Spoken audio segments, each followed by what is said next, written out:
We're going to have a quite informal workshop. We have 4 speakers, including me. My name is Alek Tarkowski. I work for a Polish foundation called Centrum Cyfrowe, but I'm also on the advisory board of the 3CL Center.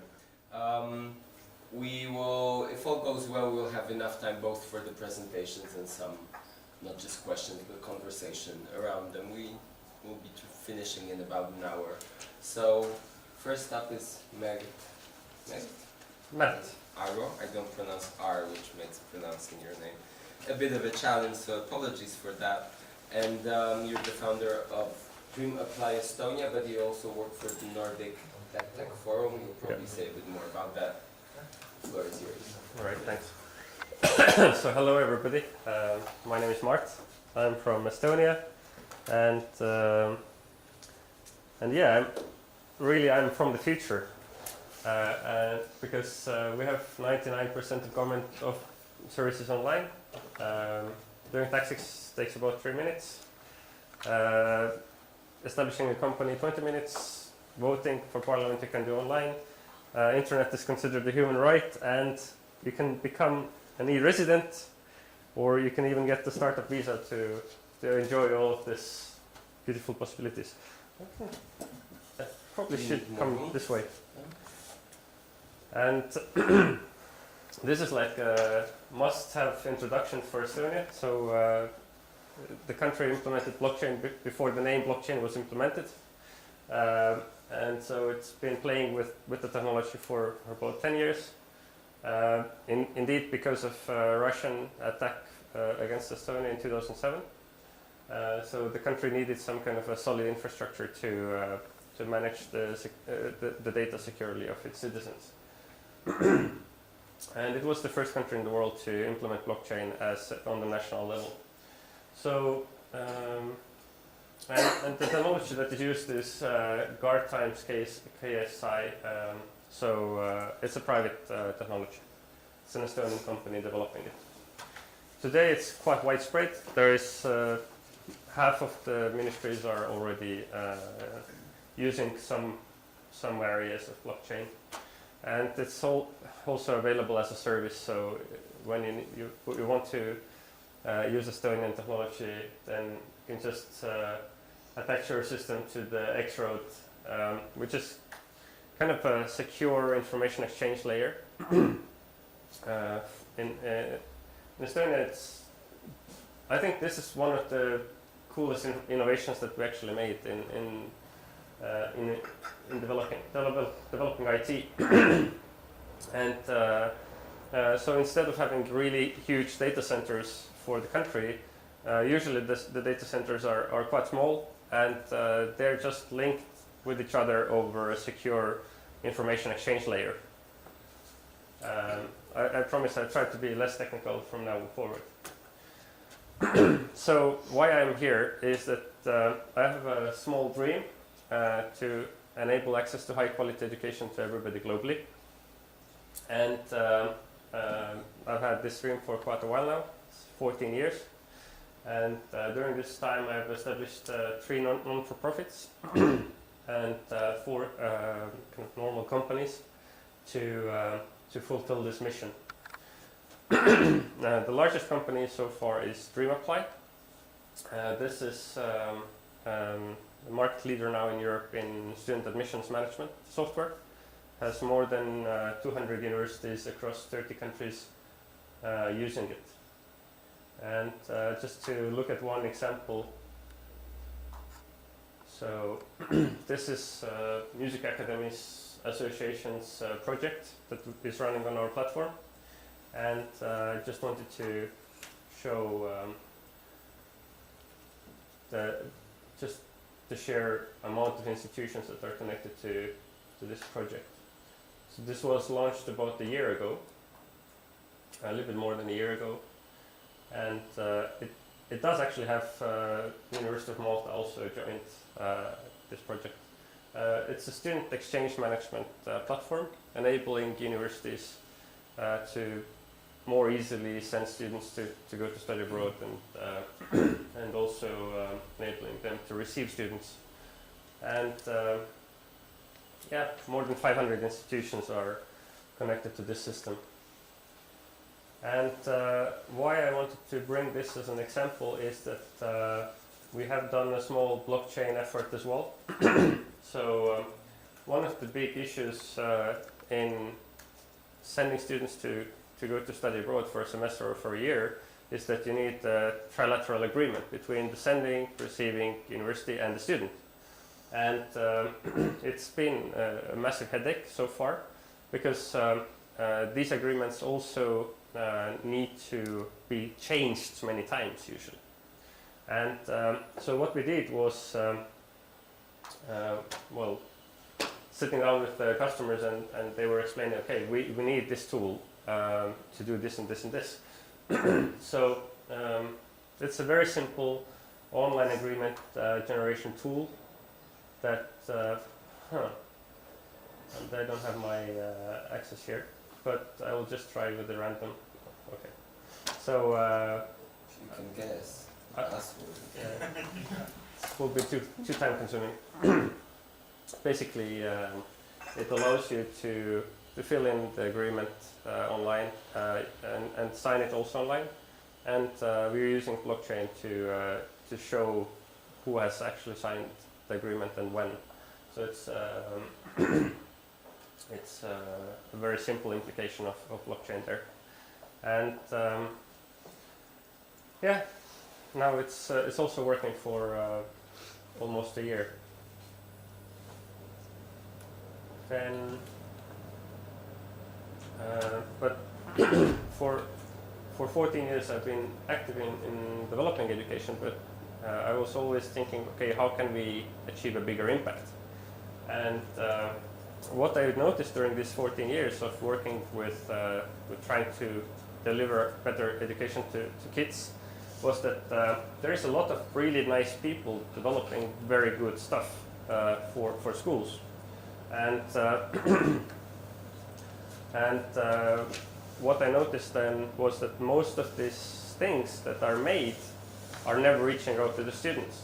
So they are kind of, I call it they're dying in the place where they were born. And this is one of the problems that I would like to solve as well. So to solve this, I've started Nordica EdTech Forum, which brings together innovators from 8 countries from the Northern Europe. And we have now 95 innovators in the forum. Mostly they're founders of education innovation companies or organizations. And there are some examples that are working with blockchain as well. So the most widespreading blockchain solution is Bit2Agree, which is a Lithuanian company. And basically the idea that they're trying to do is that if you set yourself targets as a learner, and then if you achieve your targets, you will get some tokens. So basically the idea is to pay you for your studies. And well, I'll be looking forward to see how they're going to succeed. They have raised more than 10 million euros capital in their ICO, and this is the model that they're kind of implementing at the moment. That you can come from a normal education system and enter their courses, and then get some tokens, and then go to a more advanced level. Another innovation, so this is not connected to blockchain, but it's a fun company because they have actually just entered Malta with their service. And we can have a quick look at the video here. With Settle, you can create your own learning day. The teacher creates exercises on the game board, and the students log into the game with their smartphone. Games can be played indoors or outdoors. During the day, teachers give real-time feedback on students' work. Students love Settle. It makes learning fun.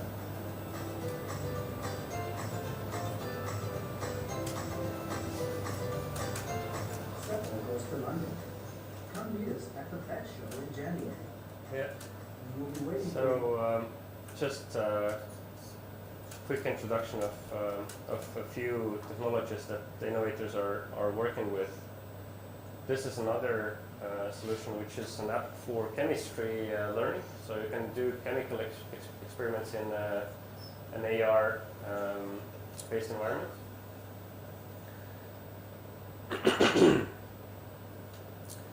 And now it's going to show mixing carbon with oxygen and going to start adding temperature there. Works on any mobile phone, smartphone. And this is, by the way, a students-made company. Ukrainian international students that study in Estonia have made this solution. And let's have a look at the third one as well. So this is called Anatomy Next. And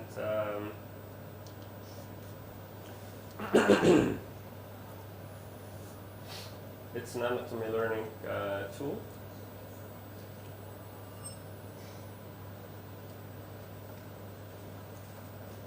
You can zoom into a blood vessel level basically.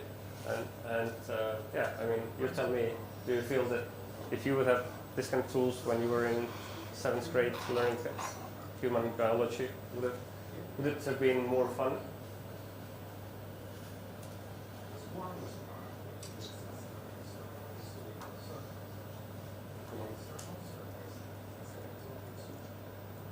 So that's it. Now we can discuss. Do you have any questions? I do. Yes. So, can you say more about the forum itself? Or what's the goal? So you have EdTech companies and in a region that's an interesting one and varied, right? And you So- support them, promote them. So the initial idea was that we had just a random meetup with a Latvian entrepreneur. They're doing a school quality assurance system or quality management system.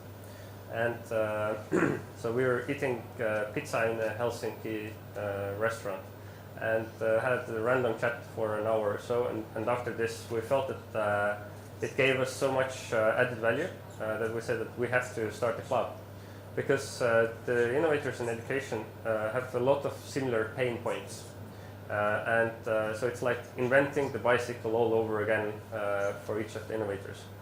And, and then after we started this club, it was summer 2016 actually.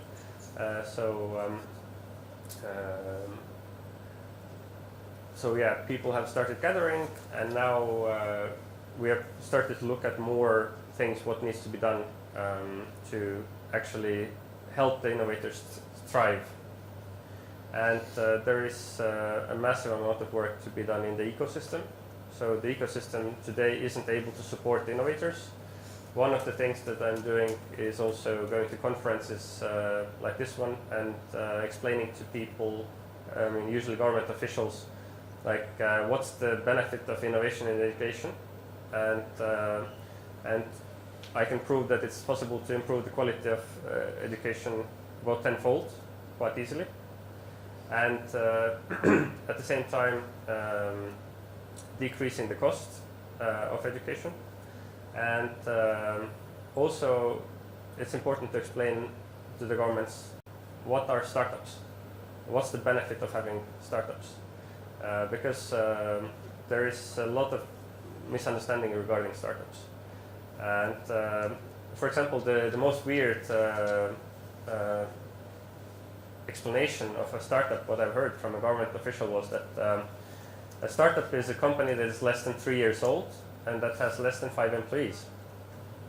So if a government thinks of startups like that, then it's impossible for them to really benefit from startups in this country.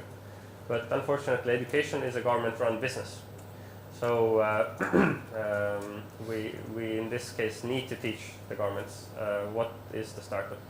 And what I'm explaining usually is that it is normally a group of enthusiastic young people, sometimes also older people, that come together to try to solve a problem, and usually in a new way, and usually using business models that are kind of new business models. So so that's what the startup is, and this tells you that usually it is very small, very few people. Like most of the startups in the Nordics are less than 10 people, and indeed usually they don't have business skills, so they are just enthusiastic about solving a problem, and this tells you that they are not business sharks that are used to fight with governments regarding their rights. So they need a lot of support to survive in the beginning. Okay. If we don't have further questions, it's time for our next speaker, who is Timothy Reed.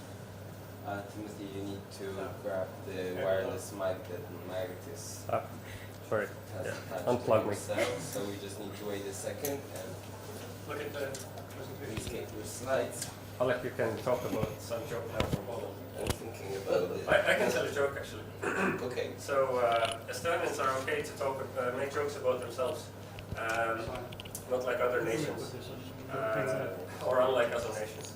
So and one story that I really like is that Estonian language is a very small language, and how it came about that Estonia is where it is. Thanks. So the Finno-Ugric tribes came from the Ural Mountains, and there's a huge lake next to Estonia, which is called the Lake Peipsi. And there was a huge sign next to the Lake Peipsi, which showed that to the south there is sunshine, beautiful women, wine, and everybody who could read, they went south.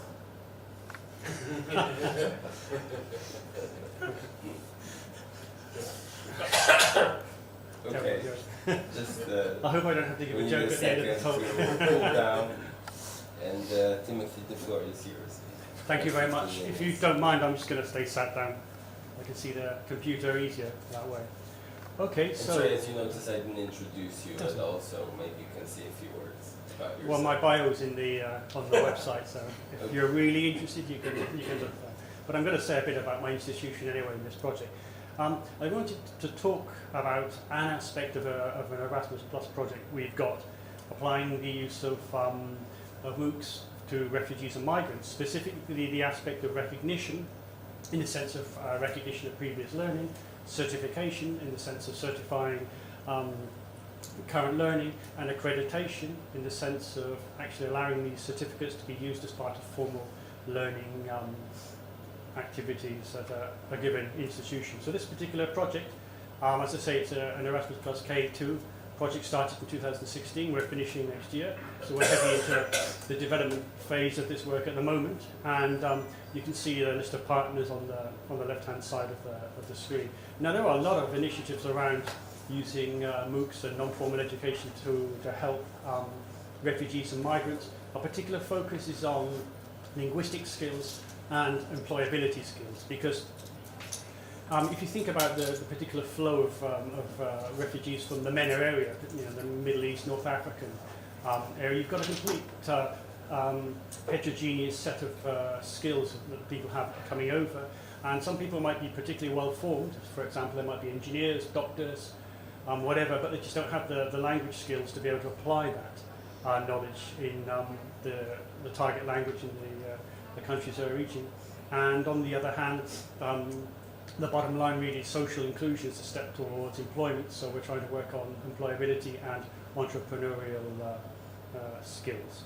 So where are we in this project? So you know the IP of this particular project, because for those of you who haven't heard of my institution, we've been around for nearly 15 years. We're an open university, although we actually use a blended learning approach, not a fully online approach.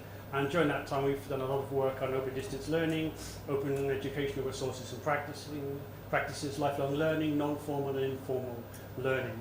And also at a ministerial level, we've actually got a mandate for working with disadvantaged social groups within Spain. For example, inmates and people with disabilities. So we're already doing some of that work at the moment. Back in 2012, we started the Open UNED project. which was our attempt at getting a MOOC platform going. We actually built OpenMOOC and ran that for a while until OpenEdX came along and crushed every other initiative that was around. And we tried to think about how we could actually address the accreditation and certification question. And we really tried 3 different mechanisms for that. Obviously the badging mechanism, which is one way of doing it. And then for people who wanted some more, because in Spain there's still this sort of emphasis of having something that you can print out. We're still quite a paper-based society. I mean, it's funny that as a university lecturer and a civil servant, then every time I get myself recognised, which I have to do in 3, 5 and 6 years as part of a formal ministerial process, I have to have all the documentation in paper. So I've got like a whole shelf in the library at home full of all these documents. People still want paper, basically, is a message there. We tried certificates. This has obviously been criticised in a way because if you're doing the evaluation online, how would I know it's you that's actually doing it and not your friend who's really smart and does these evaluations really well? And when we got this initiative going, we were getting lots of people phoning up and asking us about that.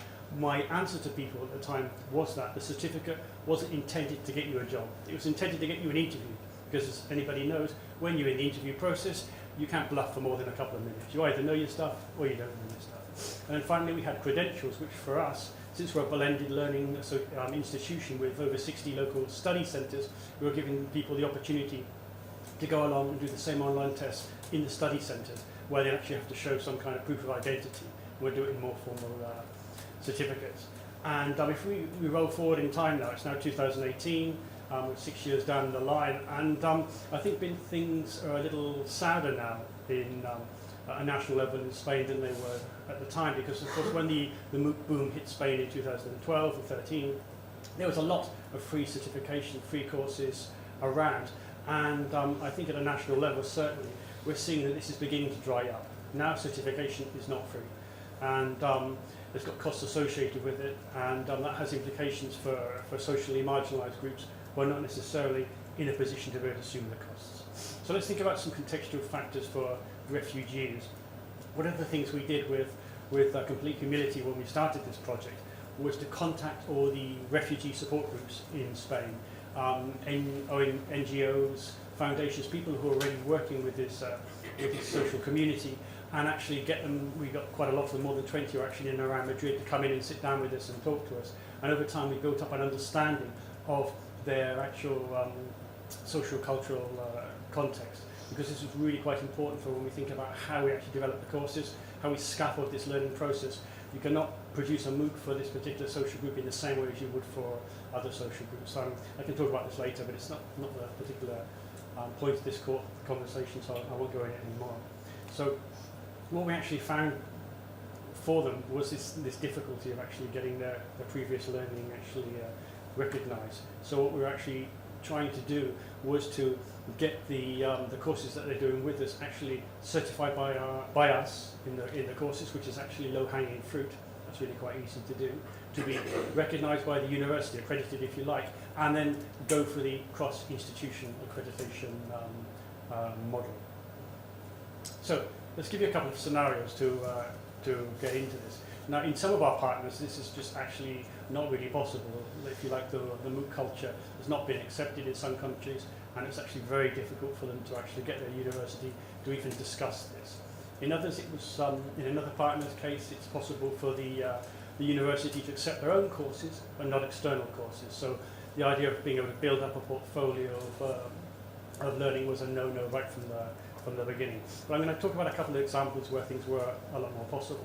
For a colleague at the University of Wolverhampton, they've got quite an interesting system, and my only problem with it is I can't see that it's actually scalable, and that is that if somebody from a particularly socially marginalised group has done some kind of non-formal education, a MOOC or something else, maybe an OCW course, then, and they are considering doing formal education, they can actually apply to have this recognised. How does the recognition work? Well, they actually go in for an interview with somebody on the course, one of the course organisers, and they sit down and have a conversation. And if the person actually handling that conversation considers the person to have the relevant knowledge and competences they should have, then they accept those credits, but they only recognise them for their own offer. And at the same time, the number of courses you can actually recognise in this particular way is limited. So I couldn't, for example, look at the first year on a degree and go and find a load of educational courses and think, okay, I'm going to put together a set of knowledge and save myself a year's funding. And as you know, university courses in the UK are very expensive, so that would have been a nice to have. But as I say, it is one way of doing it. It's not scalable, unfortunately. So if all of a sudden they get a deluge of refugees and migrants applying for it, which of course is highly unlikely with Brexit, you never know, then this is not necessarily a mechanism that can be used in other ways. So what we decided to do after listening to the refugee support groups was to go for 2 language MOOCs, because there's 2 ways you can build linguistic competences in MOOCs. You can use language MOOCs, or you can build CLIL MOOCs, the content language learning scenario. So for example, if you've got somebody who's already an engineer and knows the sub-language of engineering, but they don't have a recognised certificate for that particular knowledge, then you can let them do an engineering course of about the right level in the target language, and then when they have the certificate, it sort of demonstrates that they understand the language, that particular sub-language sufficiently maybe for getting an interview and hopefully possibly a job. So we're building 2 language MOOCs and we've decided to call them displaced people. We made a decision to do that because what we're also one of the objectives is obviously social inclusion. So if we immediately badge the course as being a MOOC for refugees, then we're excluding everybody who's not a refugee. So therefore we're failing the social inclusion. I mean, I think it's well accepted that most refugees, at least from the MENA area, are not terribly keen on online learning anyway because they feel socially isolated. And what they really want to be doing is what we're doing now, being in a room with real people, having conversations and sharing their reality, and not doing this in an online way. So the idea of making these courses more open is that we can get implicit social inclusion going by interactions in the online environment. So we're doing that, and when we were getting this going, we were designing these courses from 2017 to 2018, it was when, if you like, the change was happening from the free certification to not free certification. And this was obviously quite worrying for us because it's a showstopper for the project. Unfortunately, we've had a lot of support from our university governments, pro-vice-chancellors, etc. And we will be having the free certification and accreditation for the refugees and migrants, and they'll be getting 1 ECTS for each course they're actually doing. But of course, this opens Pandora's box because we've got an additional problem. How can we actually show that a person's a refugee if they're coming along for our course? Because if at the end of the day they're doing a course and they're getting 1 ECTS for it, then anybody who's got any interest in getting some credits might sign up for our course. So we did some basic science on this. We did some desktop research. We came up with a definition of what a refugee is for us. And what we actually did was tie this down to the refugee support groups, who, if you like, can, in inverted commas, not so much validate, but certainly recognise the fact that the people who are coming through for doing our courses are refugees, and therefore we can give them the free certification. And it's actually quite important because if we get we're talking about an A1, A2 Spanish course, if we start putting this online, then it's very probable that we'll have several thousand students there. So we do need to make this distinction in a workable fashion. So that's where we are. That's what we're actually doing at the moment. Obviously, the harder objective for us is this question of cross-institutional scenarios, because I think the whole open learning philosophy I picked up at this conference is this idea of being able to get my credentials, my badges, etc., and then be able to go wherever I want to study the education I actually need. And I think that's still very much work in progress. I think I can't detect from conversations with other European universities that there's a lot of interest in addressing that problem. But who knows? Maybe that will come along in the future. And just as a final note here, it is definitely something I think we can see in the international MOOC scene, that the idea of free certification and free studying is beginning to finish. Maybe I'm being a bit of a pariah saying this, but I mean, you can certainly see this. And I think it's not surprising. I mean, there has to be a business model. Somebody somewhere, somehow is always paying. There's no such thing as free, unfortunately. So therefore you have to have a business model. The business models were very naive in the beginning, just thinking, oh, I can maybe charge a bit for some additional services and certificates, but housing these courses online is terribly expensive. we need a better model.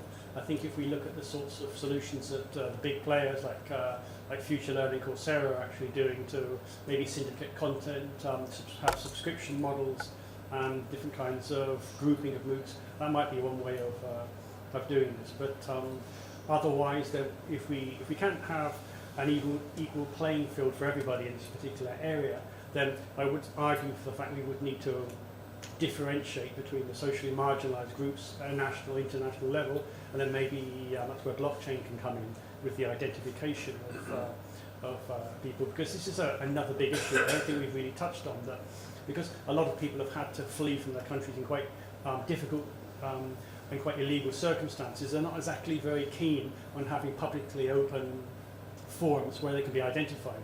So having some kind of model where their identity can be protected, they can share the information with whom they want, might be an important step forward in this area. So thank you very much for your attention. Thank you. Thank you.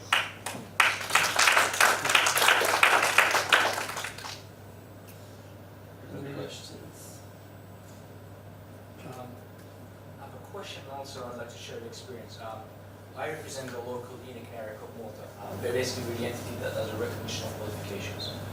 And like all centers in Europe, we are having to address the issue of undocumented refugees. I would like to share the experience that we have. In Malta, in the past, used to have lots of irregular migrants, illegal immigrants, call them what you like. And we felt that it was important that we try to recognize their qualifications without any additional administrative charges. What we did was, first of all, we did the differentiation of who has international protection. So the term refugee is quite broad actually. But then we went to another level, and this may, I don't know, it could be useful for your model.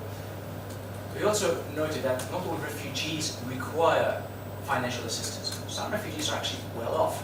You could be a millionaire refugee, so you have to understand, make that mindset. A refugee, from my point of view, is any citizen. I couldn't care less. We don't even call them refugee. You just have international protection, so you should be treated the same like not a multi-citizen, any person who has to pay for the service. You may be dispensed from any administrative charges if I have evidence that you are not financially, you're not in a position to financially pay for this minor administrative fee, and that's where the support services come in. I'd like to inquire, even within the context of blockchain, the model that you are using, MOOCs, so that someone who came from another jurisdiction and could not bring his certification with him, so he needs to provide some form of evidence. What exactly is the uptake in Spain? Is it being considered as a model which may, in the future, be used by other centers or by the government itself, so that it can get these people international protection, on the road to employability?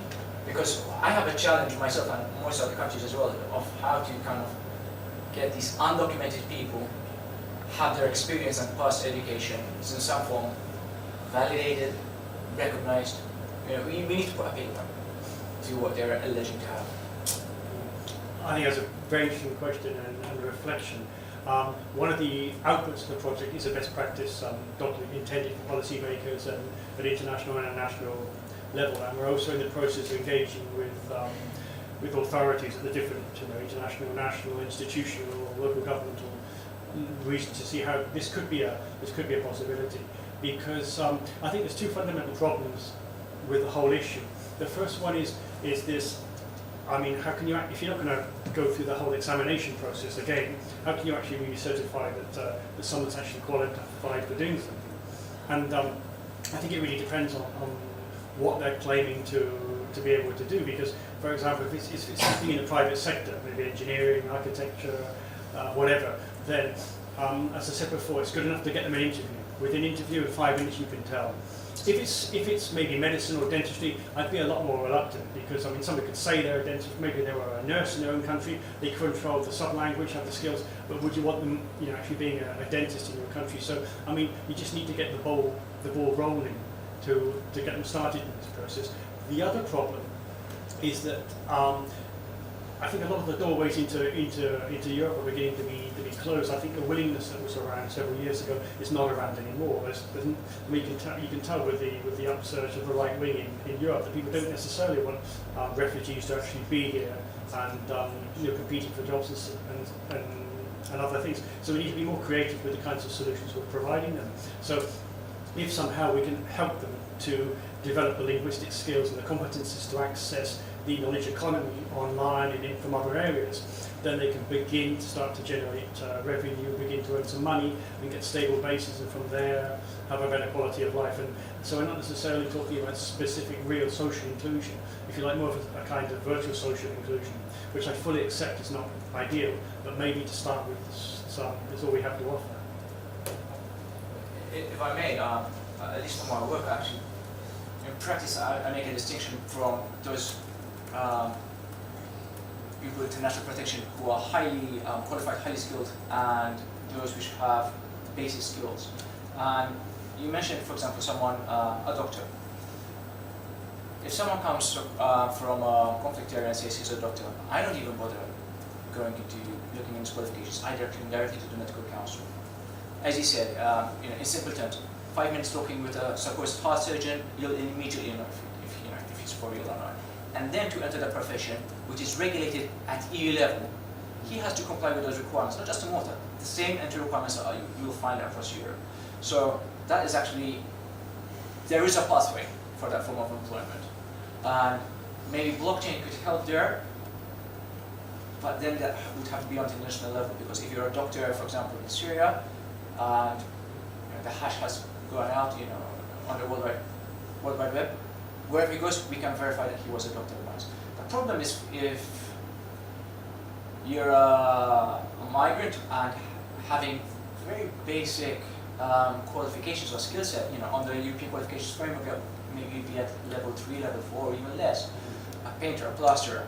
The process is going to be more time-consuming and a bit more of a hassle, because I'm not going to find expertise to determine if you're a good plasterer, a good plumber, a good electrician, because that's a million-and-one kind of jobs.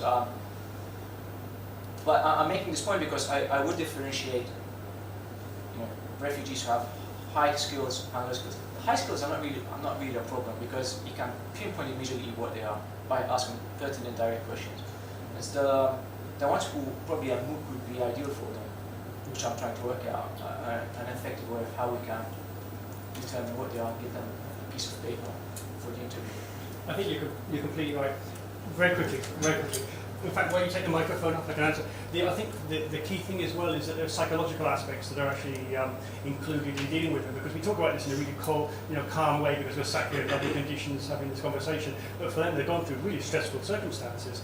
And if you look at Maslow's hierarchy, you're trying to find somewhere safe, somewhere covered, meeting your basic needs, and then start to think about your future. And of course, if you correspond to being somebody at that level, you're not exactly going to be prepared to deal with these sorts of problems necessarily. So I think you're completely right about that. So I think we need to do a secondary role of evangelizing to actually reach these people, because maybe we don't need any more plasterers in Malta at the moment. Maybe there's enough plasterers. So can we reskill them?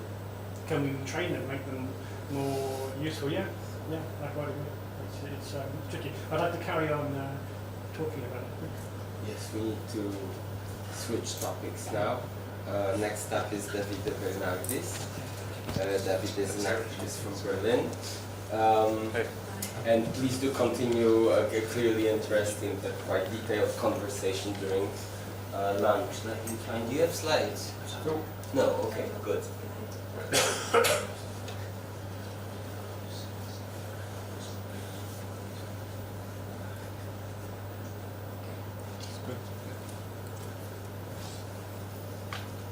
Can we switch this off?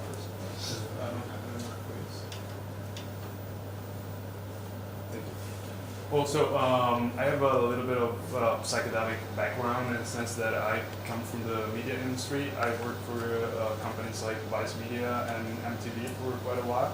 And I'm 27, and in 2016 I felt like I wanted to spend some time in volunteering service in Greece. So I went to Idomeni, that used to be the biggest refugee camp in Europe.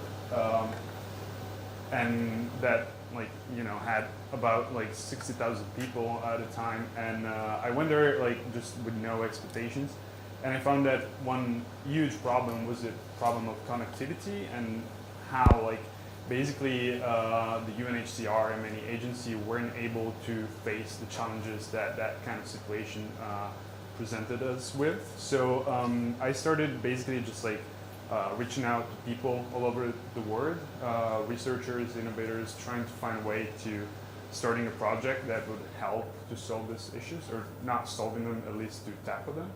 So that's how I got in touch with a bunch of researchers and entrepreneurs and an NGO from Kenya called Tunapanda Institute, and that was actually basically the starting point for this project. We applied like a model that they use in Kenya successfully since like 5 years, and they basically use hyperlocal mesh networks to connect the people in rural communities or in the slum areas. And through this network, people can access content, educational content, and then through a software called Swag, they can actually, this is not running on blockchain, but they can actually register their progress, and they get an incentive to be more active on this platform. So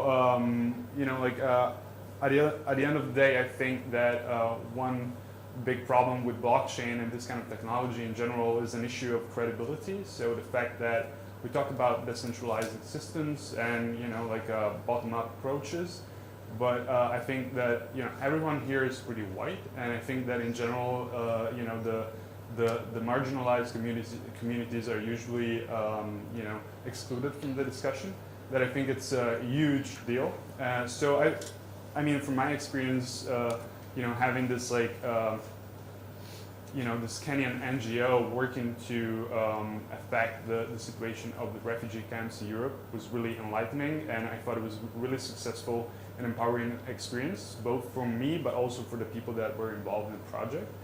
So so basically now what I'm doing is beside all the projects that I'm working on professionally, because I need to make some money to survive, and this is not giving me any source of income. So one of the other projects is to basically use blockchain to implement this project that was brought forth in the context of refugee camps in Europe, to basically allow refugee students or marginalized communities in East Africa specifically to access sort of like a parallel path to regular universities where degrees or certifications are tokenized. So you don't necessarily have to enroll in a specific university, but the idea is to work with smart contracts to have a functioning parallel system where people can get tested, and through test stations they can get some tokens. And once they reach a certain level of tokens, and when they reach a certain level of tokens, they can actually get tested for that specific level of education. That could be a degree, it could be a master program, or whatever. Which ideally in this concept would be tested in a physical location to avoid any sort of cheating. So the idea is to work with blockchain to solve this problem of authentication and certifications. But then, I mean, like me personally, and we think that learning is a human experience and must be a human experience. And so blockchain in this case would be just a tool to bring the people and the students to a physical location where they can get tested, and they can reach a certain level of certification that would allow them to access certain kind of jobs or a certain level of professional credibility to start their own journey. So yeah, this is like in a nutshell what I'm doing, and I mean, like personally, I'd be really interested in having a conversation about this, or like whatever you want to talk about. I think it's like, to me, it's really again, it's a problem of just like change being like a really abstract concept, and innovation as well. I think these are always relative to our own perception of the world. which is logically connected to our level of education and knowledge, and like knowledge about the others, knowledge about our own communities. So I think it's education. For this reason, it's really important to find like a general consensus that is not just like a subjective, but it could be a common effort to move towards a common goal. So this is why I'm glad to be here and have the chance to maybe have a conversation with you about this. Thank you. Thank you. So a longer conversation could be planned for lunch if you want to invite people to such a conversation about, for instance, working with groups that are less privileged, or in particular refugees. There's clearly room for a good conversation. Yeah. Now we have time just for a few questions if any of you have them, or comments. I wonder about your business model.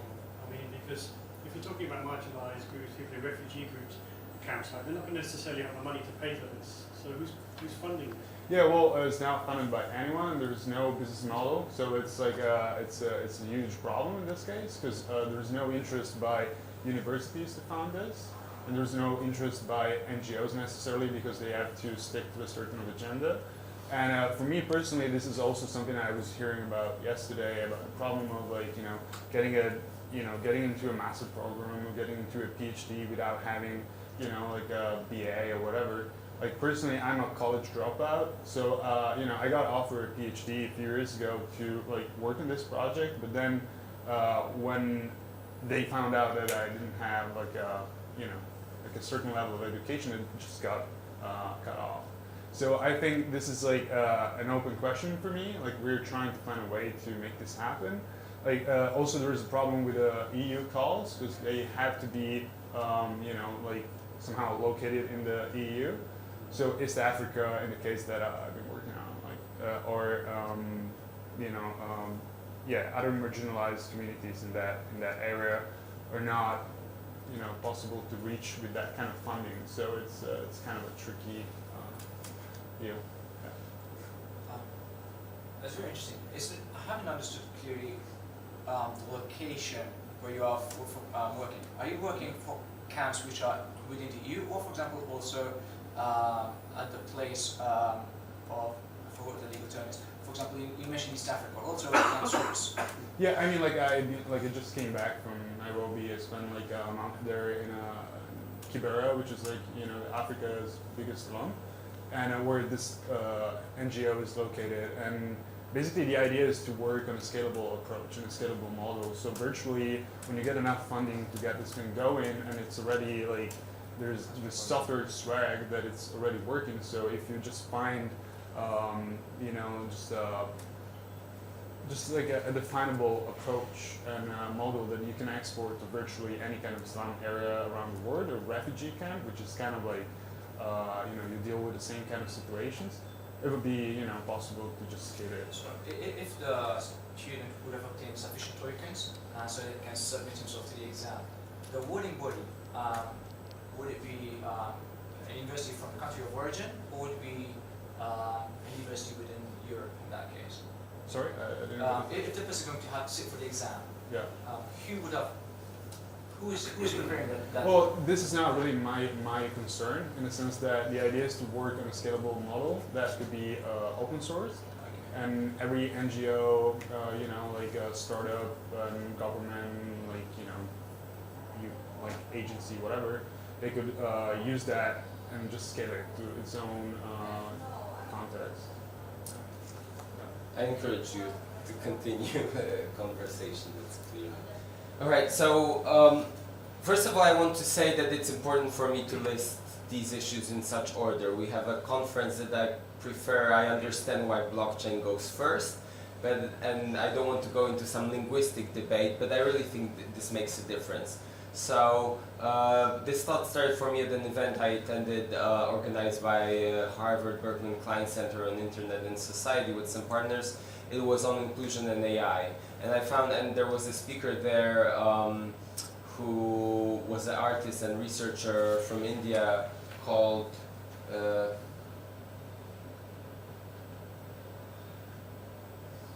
my mind blanked out, so I won't tell you, but the point he made is, so let's have debates about artificial intelligence where it's always artificial intelligence and something. And that something is not making money, it's inclusion or equality or refugees. And I found that very, very important because it means we locate the technology not as this just force we want to be talking about, but in some social, educational or cultural context. So this is what I wanted to do. Open education is important for me personally. I've been working on this model for around a decade, and I know it's one of the founding elements of the 3CL Center.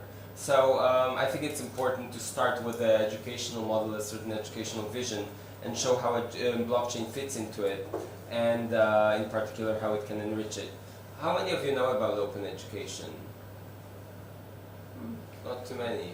So we won't go into a lot of details, but I'll give you an overview, which I think is a nice one because it's an overview that comes out of a manifesto. In 2008, a group of educators met in Cape Town and wrote what's called the Cape Town Open Education Declaration. And you have here listed the first paragraph, which says that there's a global revolution in teaching and learning.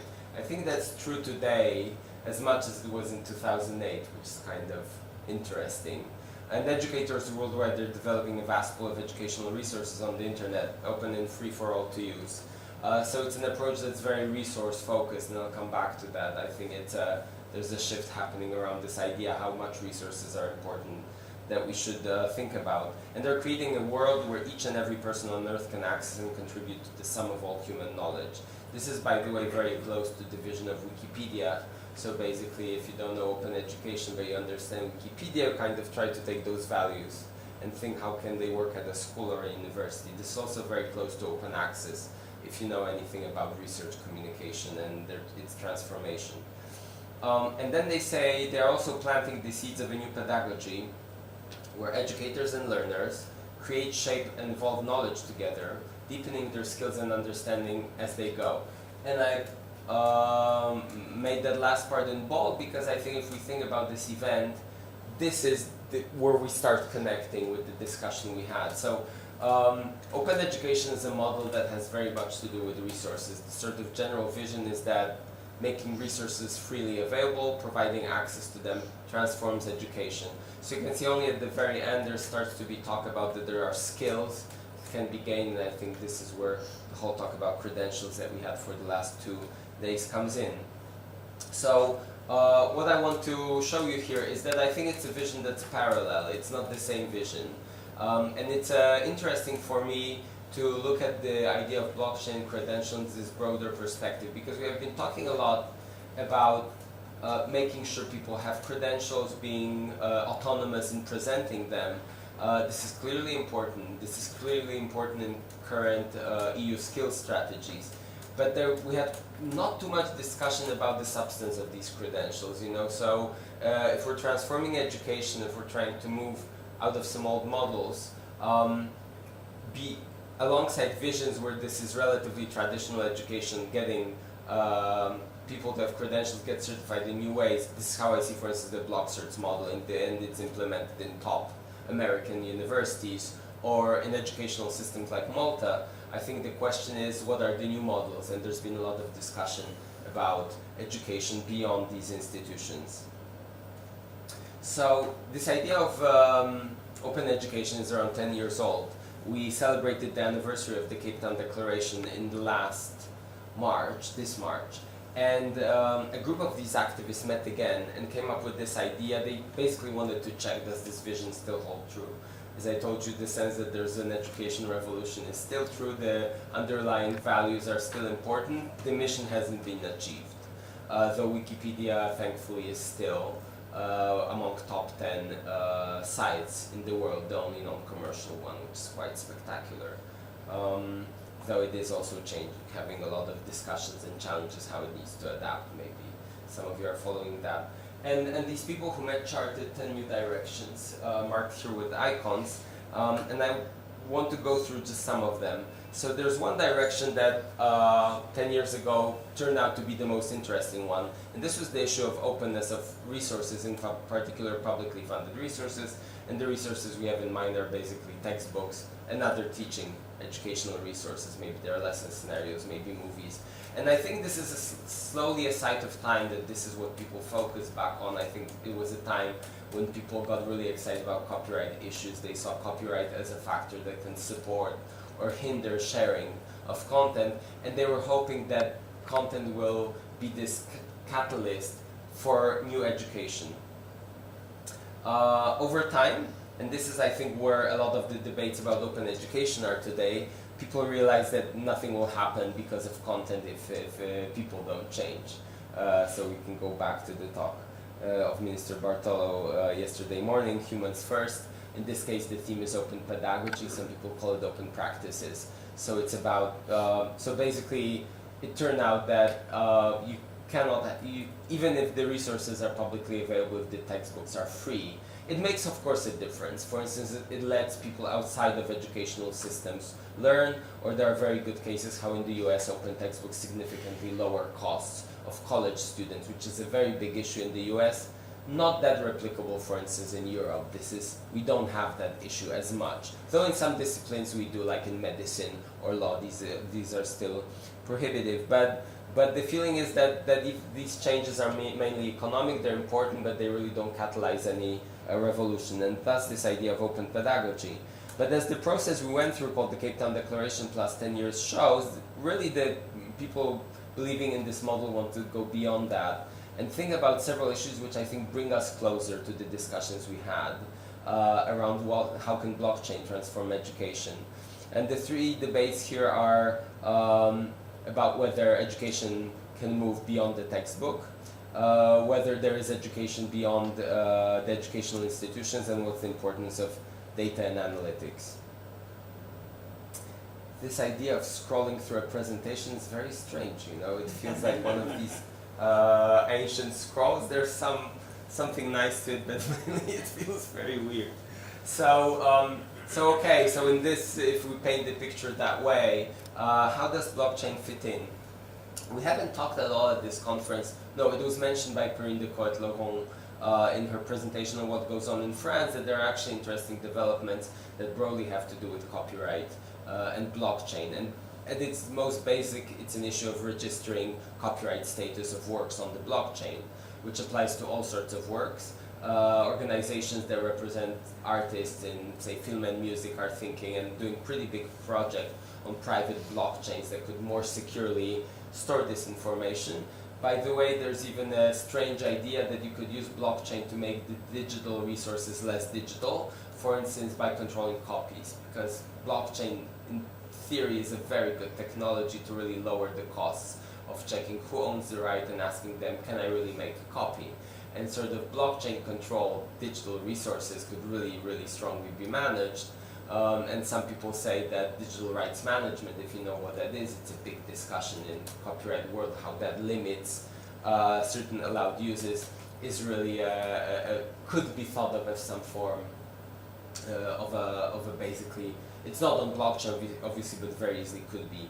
But in particular for open education, that's the French project. The idea is that you can start tracking reuse and remix, and I think no one knows where that could go, and these are just pilots, but the assumption is that maybe by lowering these costs, you could, for instance, encourage people to remix content and share it through some forms of tokenizing it, providing some sort of monetary reward. I think that's a model that we see all over the broad space where blockchain is employed, but it can be adapted to education. But what are the challenges, I think? First of all, you can look at this trail that starts with paper textbooks. Then, for instance, in Poland, where I live, when publishers say, oh, we are digital, they mean you can download the PDF, which doesn't do anything else than the paper book, right? It's not interactive. The open education folks really like talking about repositories, so they are beyond the textbooks. My favorite example is the Norwegian project NDLA, National Digital Learning Arena, or Belgian Classement, very big repositories of modular content, which the vision is teachers can combine to create their own learning sets. We could call them textbooks. So you could go further and think that blockchain can move in that direction, but the truth is, as I said, a lot of the mainstream is still stuck with PDFs. So that's one challenge. The other, and maybe it sounds obvious, but I think we need to repeat it again, there's a lack of basic digital skills, and blockchain solutions are really complicated even to understand. Of course, over time we'll probably bake them into solutions that won't require people to understand them, but I think there's an issue there, that they're hard to understand. But I'll skip that because I need to slowly finish. But so I think the really interesting big questions is whether there can be a new vision for education, open education with blockchain. And the most interesting question for me is how do we go beyond institutions? Last year at a similar conference here on Malta, Philip Schmidt from MIT said that anything you can learn in an academic classroom, you can learn better on YouTube. So I wish someone asked the question, should YouTube provide blockchain-based credentials for the learning that happens on YouTube channels? And it's really proven that there's a lot of very non-formal but good quality peer learning, for instance, happening there. The other challenge I like to ask, so what would it be if the dollar, so please try finishing the sentence, dollar is to Bitcoin like MIT is to what? So let's go beyond this idea that we're certifying formal education. Can we put the trusted institutional educations aside and really build peer learning on blockchain? And then I would think we're thinking about something like a new form of homeschooling. And the challenges I see is that there are always intermediaries, and we need to understand who the new intermediaries are and make sure they're good intermediaries for education. And I think the monetization allowed by blockchain is both a promise and a challenge, because it's a promise that people might get paid, and for instance, a lot of educators who really want to be paid, but also someone needs to pay for that, and it's a challenge that you might monetize all of education from the perspective of the learners. And with these challenges, I will leave you because it's time to finish, so I actually don't have time to answer any questions. That's the price I pay for not perfect